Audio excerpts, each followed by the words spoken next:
Kekalahan timnas Indonesia murni karena faktor bodohnya taktik dari Patrick Kluivert. Ya, jadi seperti yang kita tahu, di laga pertama timnas Indonesia di round 4, yang harusnya kita bisa bersaing, yang harusnya kita bisa mengusahakan kemenangan, tapi kemenangan malah gak berpihak sama kita.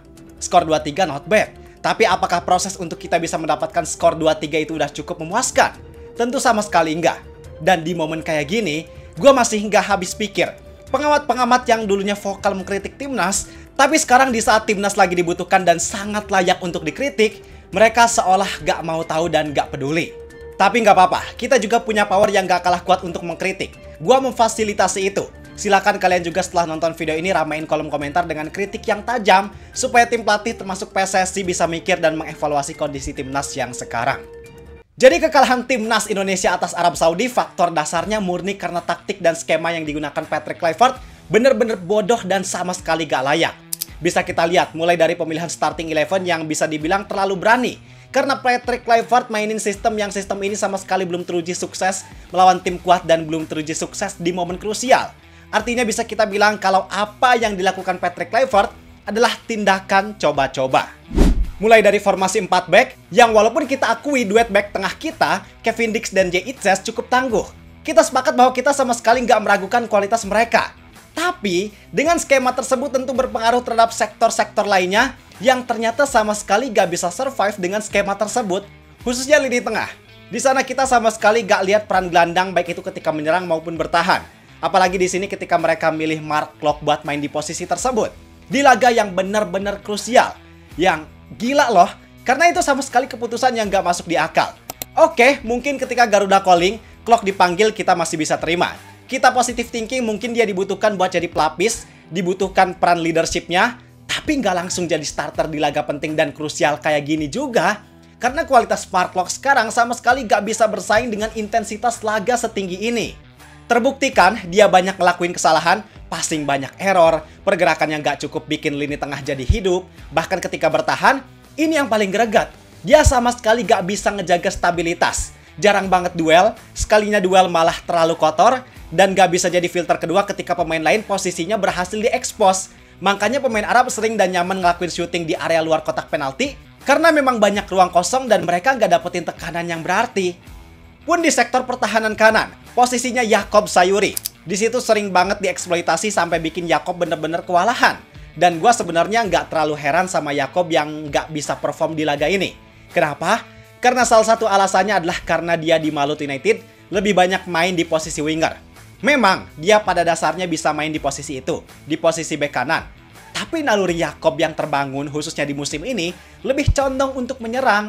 Makanya dia benar-benar kewalahan ketika bertahan karena dia nggak terlalu biasa main di posisi itu sekarang. Dia harus butuh adaptasi lagi, butuh penyesuaian lagi.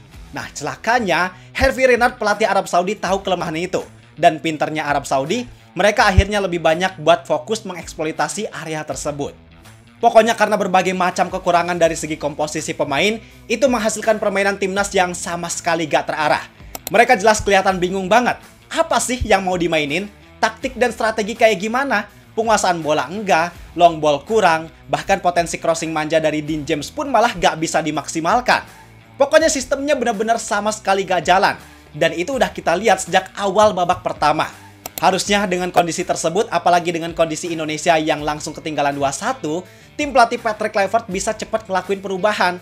Gak harus langsung ngelakuin pergantian pemain cepat, tapi at least pergantian taktik dan strategi aja. Ini kita gak lihat sama sekali. Bahkan komposisi pemain dan taktik yang sama masih dipertahankan di awal babak kedua, sampai sekitar menit 60-an lebih. Why? Lu ngapain aja di locker room 15 menit, udah tahu posisi tertinggal, beberapa pemain jelas underperform, taktik sama sekali gak jalan, tapi nggak ada perubahan signifikan yang dilakuin. Kalau posisinya kita punya permainan yang jelas, ada potensi buat kita cetak gol dengan permainan itu, gak masalah kalau nggak ada perubahan. Sedangkan ini, sama sekali gak jelas. Kan gila ya? Memang ada pergantian Beckham Putra yang diganti sama Eliano Renders di awal babak kedua. Tapi si Patrick ini ngerti nggak sih? Padahal masalahnya bukan di situ loh. Pergantian pemain ini juga seolah gak ngasih perubahan apapun. Karena masalah yang lebih urgent adalah di lini pertahanan dan di lini tengah yang gak stabil. Memang Beckham di laga ini sama sekali gak bisa tampil maksimal. Dan gue setuju buat dia diganti. Tapi kalau supply bola dari belakang dan tengahnya nggak jalan, di posisi kita yang lagi ngejar gol, pemain depan pun nggak bisa apa-apa. Apalagi dengan karakter Eliano dan Beckham yang nggak jauh beda, rasanya pergantian ini nggak lebih dari sekedar penyegaran doang. Dan di sini bisa kita lihat bahwa Patrick Kluivert sama sekali nggak bisa maksimalin perubahan secara efektif dalam hal pergantian pemain ini. Perubahan paling signifikan baru di menit ke-65. Itu pun setelah kebobolan gol ketiga. Dengan durasi waktu normal yang cuma tersisa 25 menit, dengan intensitas tinggi, lawan Arab yang pemainnya banyak drama dan ngulur waktu, plus kita main away di Arab Saudi, waktu segitu cukup buat apa, bos? Dosa terbesar Patrick Kluivert di laga ini, yang benar-benar besar banget dosanya, adalah ngebiarin Klok dan Jakob Sayuri main dalam waktu yang lama. Jakob baru diganti di menit ke-85, sedangkan Klok dipertahankan sampai akhir, sampai 100 menit. Gua nggak habis pikir lagi sih sama pikiran Patrick, Pastur, dan lain-lain. Bahkan di sesi press conference, akhirnya Patrick Kluivert malah alasan gara-gara pemain yang gabungnya mepet pertandingan. Ya, mau gimana lagi? Memang itu kekurangan, tapi itu adalah kekurangan yang udah kita semua tahu dari jauh hari. Yang harusnya dia udah nyiapin strategi latihan dan lain halnya buat mengatasi hal itu. Dan itu sama sekali nggak layak buat dijadiin alasan. Alasan yang paling masuk akal ya, cuma gara-gara taktik, strategi, dan pemilihan komposisi pemain yang sama sekali gak tepat. Udah, itu alasan yang paling logis. Dan kalian sadar gak sih, back tengah kita, Kevin Dix dan Jay Itzes yang di laga itu kan berjuang mati-matian, tapi mereka seolah gak nyaman banget dengan kondisi permainan yang mereka mainkan. Ada beberapa momen Jay Itzes kelihatan kayak frustasi banget. Bahkan ada momen yang ketangkep kamera, gua lupa menit berapa, tapi kalau kalian ada yang sadar, kelihatan Jay Itzes nolak minum yang dikasih sama Mark Klok. Gak tahu kenapa, tapi yang gue lihat di sini bukan gara-gara Itzes gak haus dan gak mau minum, tapi gara-gara dia frustasi sama kondisi.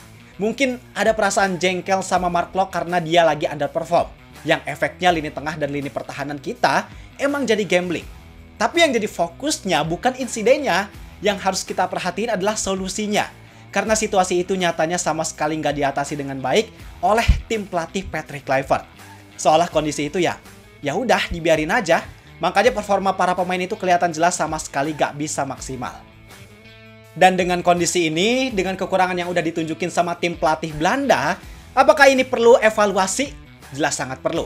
Karena kalau kita ingat-ingat lagi, disclaimer gua sama sekali bukan ternak tayong, tapi kita di sini harus punya pikiran yang objektif. Bahwa kasus ini sama seperti alasan dasar pemecatan Shin Taeyong yang waktu itu STY gak bisa maksimal dan seolah coba-coba strategi di laga lawan Cina. Yang waktu itu PSSI menuntut harus menang lah, harus dapat sekian poin. Tapi akhirnya nggak terrealisasi, dan ini sama persis kejadiannya. Kalau ada yang berdalih Patrick baru mimpin beberapa match, masih butuh proses, beda sama STY yang udah bertahun-tahun, justru itu yang bisa kita sebut IQ 78. Kenapa? Karena tujuan pergantian pelatih ini gak lain dan gak bukan adalah untuk hasil yang lebih baik, khususnya di kualifikasi Piala Dunia 2026. Bukan untuk berproses. Kalau tujuannya untuk proses membangun timnas Indonesia agar di masa depan bisa lebih baik, ya kenapa pergantian itu harus dilakukan di tengah-tengah perjalanan kualifikasi Piala Dunia? Kan nggak masuk akal. Artinya berbagai macam faktor yang ada, mulai dari sedikitnya match, sedikitnya persiapan, itu udah jadi konsekuensi, udah jadi risiko yang mereka udah tahu dan harus diterima sejak awal ketika mereka sepakat buat jadi pelatih di kondisi tersebut. Maka nggak bisa faktor match yang baru sedikit, waktu persiapan yang minim, nggak ada TC, itu dijadikan sebuah alasan. Kalau sampai nanti lawan Irak hasilnya juga negatif, ya udah, nggak ada jalan lain. Gerbong kepelatihan Belanda sekarang harus dievaluasi dan dirombak karena nggak bisa mencapai target utama dan mendasar dari alasan mereka direkrut di tengah-tengah kompetisi. Dan ya, begitulah dinamika timnas Indonesia sekarang. Cuman gua ada kalimat penenang buat kita semua, bahwa walaupun ini sulit, tapi kita masih punya kesempatan yang sangat mungkin untuk lolos ke Piala Dunia 2026. Dengan cara apa? Satu-satunya cara adalah dengan meraih kemenangan melawan Irak. Pokoknya di laga nanti kemenangan jadi hal yang mutlak buat kita dapatkan. Tapi, ada tapinya lagi. Skenarionya nggak sesederhana harus menang doang. Karena gini, yang dihitung di klasemen ronde 4 ini setelah poin adalah selisih gol. Maka kalau kita mau lolos langsung lewat ronde 4, berarti kita harus bisa menang dengan surplus gol yang banyak saat lawan Irak. Minimal banget 2 gol supaya selisih gol kita bisa jadi plus dan unggul dari Arab Saudi. Dan gak selesai sampai di situ, karena kita juga harus berharap Irak bisa ngalahin Arab Saudi dengan skor yang marginnya gak lebih dari jumlah skor kemenangan Indonesia atas Irak. Jadi misal, Indonesia menang 2-0 lawan Irak, Artinya Irak cuma boleh menang 1-0 lawan Arab Saudi supaya selisih golnya nggak ngelewatin kita. Pun seterusnya, misal Indonesia menang 3-0, berarti maksimal Irak cuma boleh menang 2-0 lawan Arab Saudi, dan seterusnya begitu. Sulit? Memang, pasti sulit. Tapi ya, semoga ada keajaiban.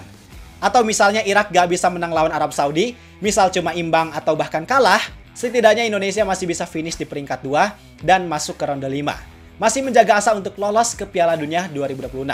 Walaupun perjuangannya nanti bakalan lebih berat, tapi ya itu tadi, semoga ada keajaiban buat timnas Indonesia. Dan walaupun kita sekarang ada di fase yang pesimis, tapi jangan lupa bahwa kita harus tetap kasih support dan dukungan yang positif.